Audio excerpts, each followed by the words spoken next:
right, guys, what we have been working on here is a pig hut, but we figured if we were going to build one, we've got a couple over there. One we built out of pallets, like because we got the pigs in terrible weather. But we figured if we were actually going to sit down and build one, we'd build one that was for farrowing as well. And it's probably going to go in the boar pen at first, but ultimately the idea is that we're going to farrow in this hut. So it's all strictly out of my head, this build, and it's all out of recycled materials. I know it doesn't look as nice as brand new lumber that you just went to the store and got, but this lumber was free to me. And Shayla's goat barn over there is also made out of, I mean, how much money do we have in that goat barn?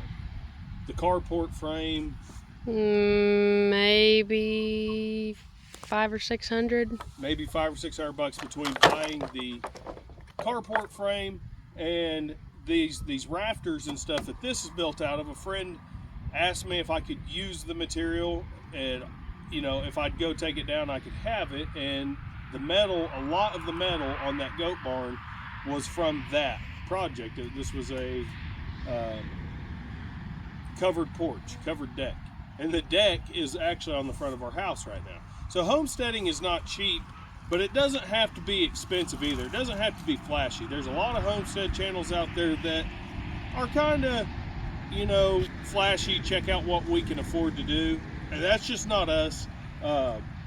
We're actually thinking about our return on investment. How much is the pork that we raise going to cost by the time it gets on our table? And if we were to go spend $250 on lumber and stuff to build this in metal, it would never pan out for you. It would take years to pay off that hut, when this hut right here could last us years. So guys, don't watch some of the more fancy channels and think that you've got to be like them to homestead. You can do it on a budget. What do we got here? About $5 worth of screws in here.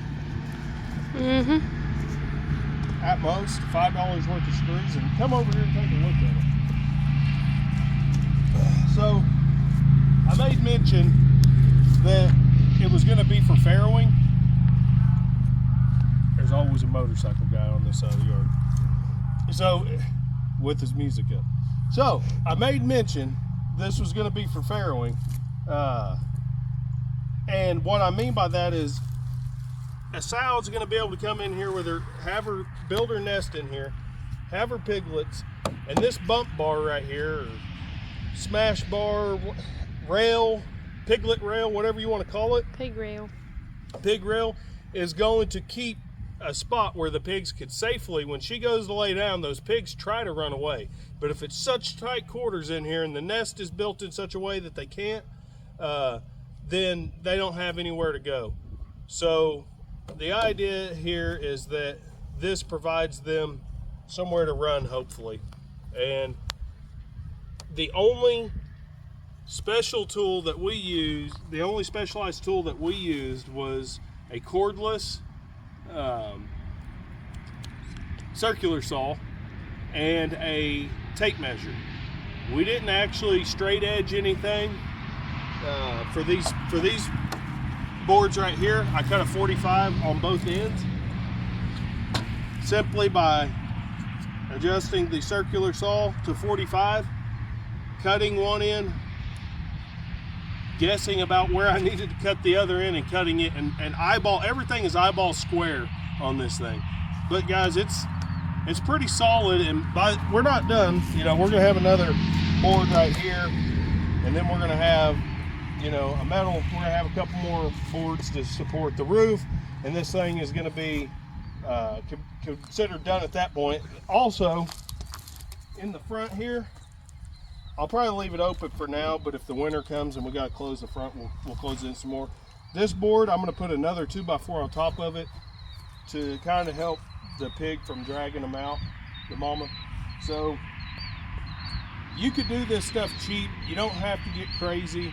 If you've got a source of reclaimed lumber, perhaps you got a structure on your homestead that's dilapidated but has some usable lumber in it, repurpose it. Put it to use. Don't think that everything has to be brand new. And it's okay if your farm's a little messy. You know, it can't always be perfect if you're actually really doing it. You know, maybe if money's not an option and you're only doing it for the pleasure of it, more power to you. Hey, if I had $1 million in the bank, I'd find a drawing on the internet and just have somebody pre-cut it all, and I'd just assemble it, and it'd look real nice. And I think we go get some of them Kwanzaa what are those called? Kwanzaa or Quonset huts? Yeah. Those would be nice for dragging around the pasture. I'd like to have some Quonset huts, like when we get into a bigger operation, some little Quonset huts, maybe not for farrowing per se, but you know, the animals need shelter. So you got 10 feeder pigs, it'd be nice to have one big enough that, you know, 10 pigs could go into, or something like that. But for now, homemade structures is enough. The idea is you just get, I guess let's show them the expansion of the pig barn while we're doing this video. But the idea with these shelters, a pig can really withstand pretty low temperatures. We've had a cooney farrow in, was that during that Arctic storm? Mm-hmm. And she just had a little tin hut that I knew she was going to farrow, and she was running around she wouldn't pin up, she just wanted to do her own thing. Our redneck Kwanzaa hut. So all I did was throw some hay under the hut because I knew that's where she would go. And she did, and within the next 2 days, she had piglets running around in negative temperatures on the pasture. They were following her. And I don't think we lost any of them due to cold weather. So pigs are really tough. The idea of a shelter is get the wind off of them. If you can accomplish that, give them some dry matter to bed in, they're going to be fine. So, should we start down here at the sow pen? Yeah. So let's start at the sow pen. And probably we'll add a gate in this corner eventually, and I'll tell you why. Somebody's nut dogs. So this is the sow pen. It's the biggest pen. Currently, it houses 3 bigger pens fairly well. If you watch our other videos, these are our red wattle and red wattle cross that we're trying to get in shape for breeding. But this is the biggest pen. It's, what do you think it is? 35 by 20? 20, yeah. About 35 by 20. And it's plenty big for them. But the idea is we're going to give them some pasture time. And let's talk about that. So we come down here, and we've got this alleyway where right now it's got feed material, feed barrels and stuff in it. But we got this alleyway that's 40 foot long, and we got 2 more 20 by 20 pens, and we're probably going to add at least 1 more pen, if not another one. And we've got Levi's feeder pigs in the middle because they're castrated and they're next to the females, and we don't want anything crazy like a pig jumping over and getting bred when we're not quite ready for that. So we've got the feeders in between. And the point in having this alleyway is we're going to put a load out on that far end down there, and we'll be able to open any of these pens and back a trailer up to it and have them contained, and you know, we'll be able to stress-free either train them that way, or as little stress as possible, we'll be able to squeeze them all the way to the end if we need to load one in an emergency scenario or whatever the case is. We'll have a alleyway and a way to back up to it with a trailer and get them loaded without fighting them too much. And we could just, you know, use a panel that's, what is this, about 10 foot? 8 foot? 15. It's about 10 foot. Yeah, it's 10. It's about 10 foot. We could make a, you know, a 10 foot little squeeze gate, and we could squeeze them down to the end and put some feed in the trailer. You know, pigs don't load by force. I mean, sure, you might be able to force them, but they'll start trying to go under your fence, under your trailer. The key is to train them. But we'll have that alley. We're also going to be putting hot wire on the inside so they can't try to dig underneath. All of our pens, by the end of this, is going to be hot wired.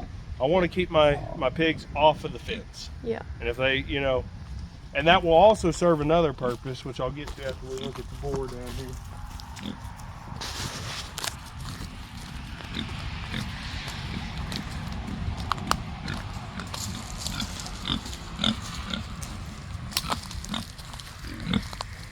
What you drinking, boy? Huh?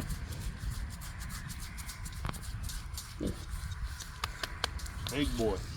So the other purpose of having the hot wire in here is not only is it going to keep them from digging out. We have the highway that side. We definitely don't want them digging under the fence going to the highway. But it's also going to train them, and we're going to have 3 wires. You only need 1 for pig, but we're going to have 3 wires because hopefully we're going to get our goats trained. We got to maybe I can go finish that and put that in this video. But we've got a 5 joule, 6.5 joule initial fence charger, which is pretty hot. I've already tested the arc on it and it's spicy. So hopefully we can get the goats to where they don't want to push the issue with the hot wire, and we can keep the goats entirely out of this area. And we've got probably, the pens take up a good portion of it, but right now we've probably got close to half an acre. It starts at that gate, it follows the road, and then right now we've just got it stopped at that T-post, but I think we're gonna go all the way back towards the tower. We're gonna go all the way down that terrace and all the way to the back of the tower. Eventually it's gonna be about 1.5 acres, maybe a little more.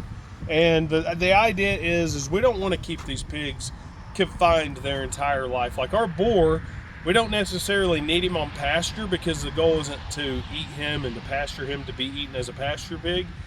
But I feel like the right thing to do is to allow pigs out of their squalor.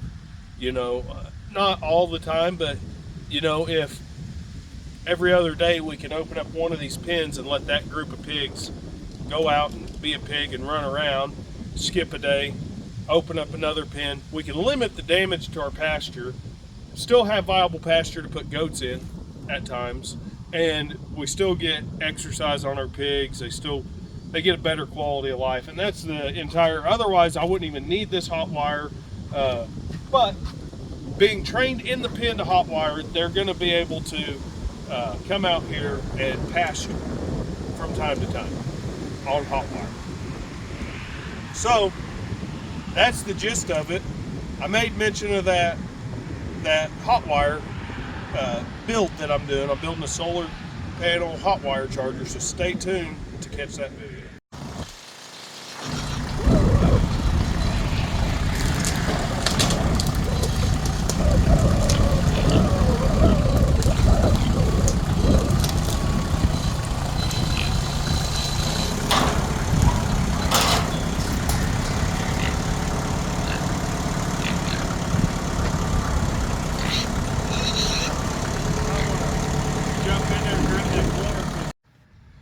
Alright, so we've got it grounded to our perimeter fence, and we're going to get this hot wire down here close to ground, see if we're grounded good. Oh, look at that. Can you get that on camera? Yeah. It's like a quadruple lightning shock. storm. That's that Cyclops 5 joule charger. Oh, look at that. Holy moly. I believe that should hold the goats if we get them trained to it.